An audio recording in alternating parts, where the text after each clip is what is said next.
Do you like that feeling that you've been cheated by a salesman or a business owner? Of course not. Nobody likes that feeling. In this video, I'm going to tell you about 7 ways that roofers cheat homeowners. So be sure that you watch all the way to the end so that you're prepared in case you need to work with a roofer. But big disclaimer, the purpose of this video is not to make you feel like every roofer is going to cheat you. I don't want to make you paranoid. In fact, most roofers are going to be honest, they're going to be ethical. But just like in every industry, there are those few bad apples that are going to be dishonest. They're going to try to scam you. All right, let's get started. First way that a roofer might try to cheat a homeowner is by not tearing off all of the old roofing materials. Well, how does that cheat a homeowner?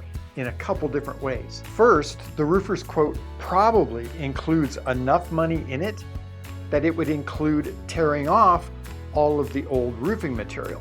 So that way, if he ends up not tearing off the old roofing material and you've signed a contract based on his quote, then you've ended up paying him to do work that he didn't end up actually doing. Next, if he doesn't tear off all of the old roofing material, including the underlayment or felt, then he can't see the wood decking that your shingles are nailed to. And if he can't see that decking, he can't inspect the decking to see if there are any problems with it. That means that if you've got any rotted wood up there or any holes in the decking, the roofer's not going to know about it and he's just going to shingle right over it. So this could result in you having shingles blow off because they're not nailed to anything, or you could even end up with a bad leak that causes a lot of water to come into your home, causing costly damage. So what should you do? Well, just make sure that your roofer's quote includes the removal of all layers of roofing material, all layers of shingles, all layers of underlayment, and then just make sure that you're home so that you can check and make sure that he's doing exactly what you want him to do. If he's removing all the old layers, then it's going to go all the way down to the wood decking. You're going to be able to see that plywood or the OSB decking that your shingles get nailed to. If you don't see that, if there's still material left on top of that, then you know that he didn't tear it all off. But what if you can't be home during the job, so you can't go outside and check on it every now and then? Well, you could just ask a neighbor to check on it. You could even ask your neighbor to set his security cameras pointed towards your house for the day, so that way you can look at the footage. Or better yet, just tell the roofer that you want some photos or video during the job so that you can see that all of those layers were removed and that you can see a bare deck on all of the roof slopes on your house. The second way a roofer might cheat you as a homeowner is by not installing the material that he said he was selling you. So we see this most commonly when a roofer tells a homeowner that he's going to sell him an upgrade to a premium shingle. Most of the time it's an impact resistant shingle, or sometimes the roofer just simply tells the homeowner that he's going to upgrade him to a better shingle, say an impact resistant shingle, for free. But then what happens when the roof is getting installed, the roofer actually ordered just a standard shingle. So didn't order an impact resistant shingle, didn't order a premium shingle, but just ordered a standard shingle. So if he's promised you a free upgrade, say to an impact resistant shingle, but then he just installed a standard shingle, then he just saved himself all that money that it would have cost him to buy the more expensive shingle that he said that he was going to put on your roof. But if he sold you an upgraded shingle and installed a standard one, then you've paid for a shingle that he didn't install. Therefore, he ripped you off that extra money that he said it was going to cost above the cost of the standard shingle to whatever premium shingle it was. But this doesn't have to be about just impact resistant shingles, because almost all shingles come in their standard model and then a better version of that and then the best version of it. And they all pretty much look the same from the street. It's kind of hard to tell the difference between them. So if you've paid for an upgraded shingle, or the roofer has promised he's going to give you an upgraded shingle for free, you're going to want to make sure that that's what he's installing on your roof. So what should you do? Well, if the roofer has told you that he's putting an upgraded shingle on your roof, all you have to do is look at the wrapper on the shingle bundle and make sure that it says the same thing that's on the contract that you have with the roofer. So if the roofer says that he's installing an impact resistant shingle on your roof, make sure that the wrapper on the shingles say that they're impact resistant. If all the shingle bundles happen to be on your roof, then just ask your roofer to save one of the wrappers and show it to you, or take photos of it so that you can verify that what's going on your roof is what you've paid for, or that the roofer has said he's going to put on your roof. The third way that a roofer might cheat a homeowner is with really low bids and then hit you with change orders. Now, I am not saying that all change orders are scams. In fact, when you're replacing a roof, a large part of the project can't be seen when you start the project.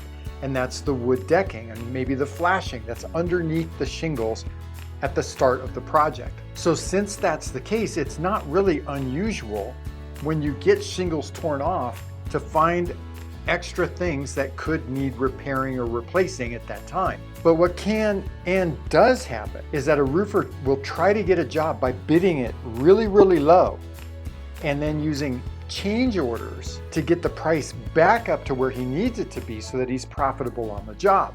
For example, a roofer might give you a bid that's really, really low just so that you sign the contract, and then either during the job or after the job come to you and tell you that he found other things that need to be replaced or repaired, and that he just went ahead and took care of those. It might be that he comes to you and tells you that he found multiple layers of shingles or multiple layers of underlayment, and then he hits you with a big extra cost to remove those.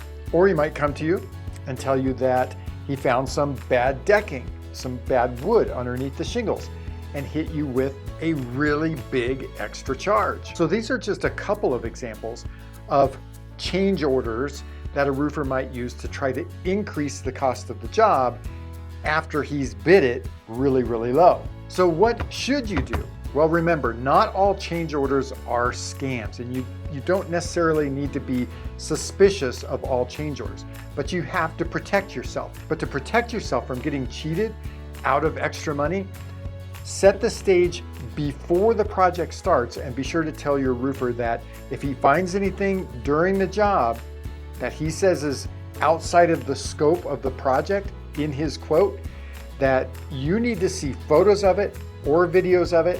Preferably, you need to be made aware of it during the project, or if he's not going to tell you about it until afterward, you still have to see all those photos or videos, and you have to understand the scope of the change that is happening to your project.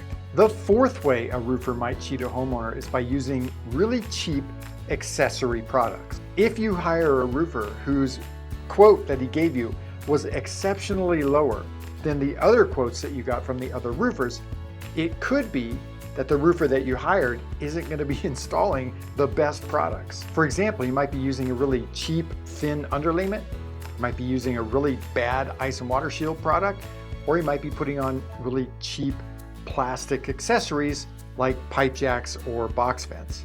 But what should you do?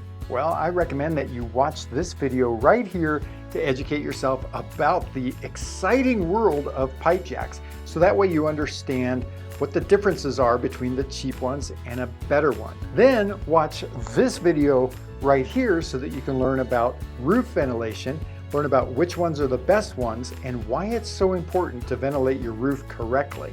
The fifth way that a roofer might try to cheat you as a homeowner is by not pulling a permit. This is one of the biggest red flags for you as a homeowner. In most cities or towns, you're gonna have to have a permit to do a re-roof. And we've run into several situations where people have told us that they had their roof replaced 6, 7 years ago, 5 years ago, 10 years ago, however long it was. And then when we go to look up the previous permit to find out either who did it or when it was done, we don't find a permit. So the roofer told the homeowner that he was purchasing a permit. And now the homeowner is finding out, probably because they're trying to sell their house, that the roof doesn't have a permit on it. So this may happen for a couple different reasons.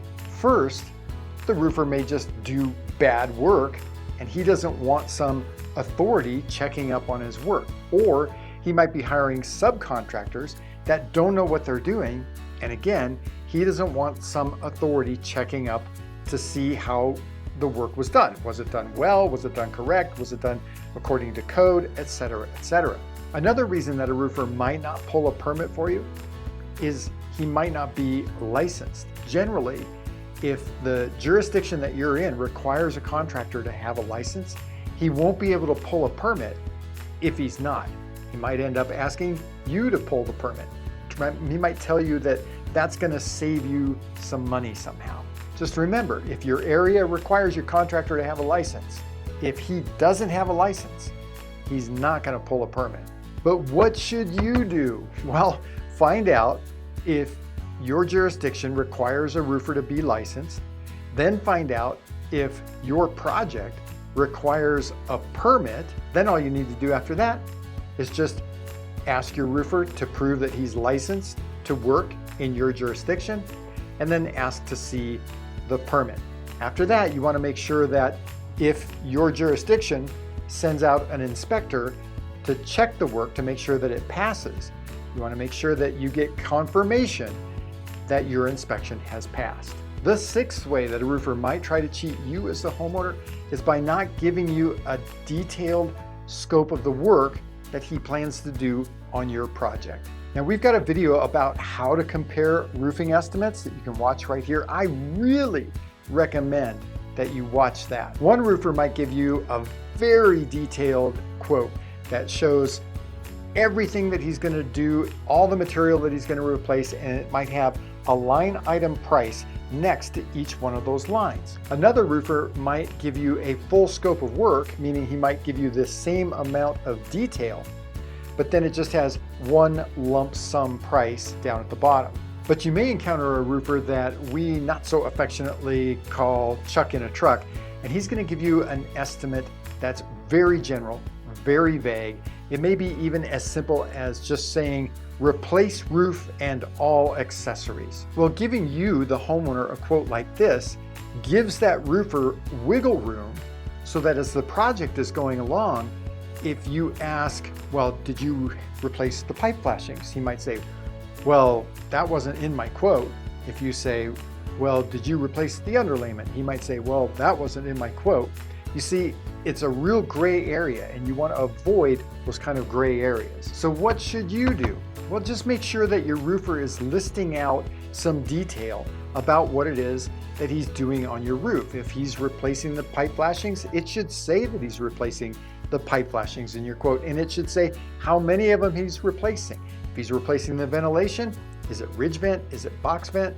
Those are the kind of details that you're going to want to see in the quote. So it really doesn't matter whether he's giving you an itemized line item quote, meaning that there's a price for every line item, or if he's giving you a lump sum price. You just want to make sure that you're getting a quote that specifies the detailed scope of work that that contractor is going to do for you. The seventh way that a roofer might try to cheat you as the homeowner is by paying deductibles. So if your roof is part of an insurance claim, there's going to be a deductible involved. The deductible amount may vary from insurance claim to insurance claim, but there's no getting around you paying your own deductible.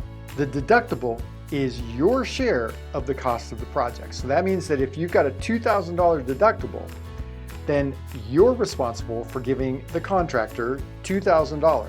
So if your project is a $15,000 insurance claim, your insurance company is going to give you $13,000.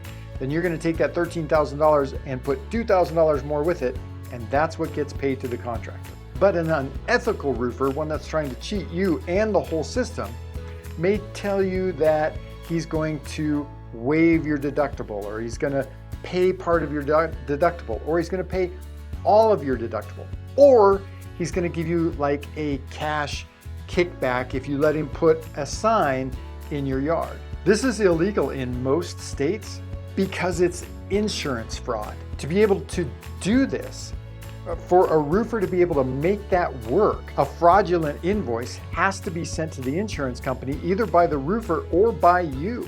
So if you want to know why and how this is fraudulent and how a roofer commits this fraud, watch that video right up there. Now, you might think that it's a win-win situation to have your roofer pay your deductible because you get a free roof and the roofer gets to do the job. But if your roofer is paying your $1,000 deductible or $2,000 deductible, do you really think that he's going to just give away $1,000 or $2,000 of his profit? What is he likely going to do to try to recoup the costs for having paid your deductible? So if your roofer is offering to pay all or part of your deductible, maybe you should ask yourself, which of the previous 6 methods is he going to use to cheat me out of that $2,000 deductible that he says that he's paying so I get a free roof? So what should you do? Don't hire a roofer that's offering to pay your deductible. Pretty simple. Just remember, don't be paranoid. Not every roofer is out there going to cheat you. In fact, if you want to find out how to find and choose the best roofer for your project, watch this playlist right here. And if you want to know about which shingle I would put on my house and which shingle I would not, watch this video right here.